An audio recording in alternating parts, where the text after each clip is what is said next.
Hola mga friendship! So exciting part na nga mga friends, sunod-sunod ang schedule namin. Today naman is magpapasukat kami ng kitchen cabinets.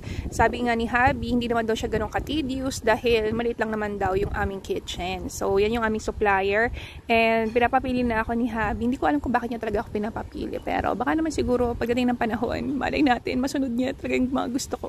So pumili na ako dyan, pero ang sabi niya sa akin, pag-isipan mo maigi. Hay nako, alam ko na mga susunod na sitwasyon nito mga friendship. So anyway, ayan.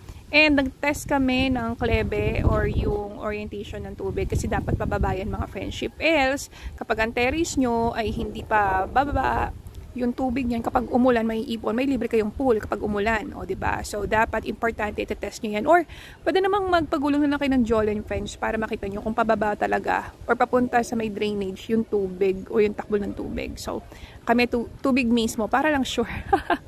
Ayun na mga friendship, bye!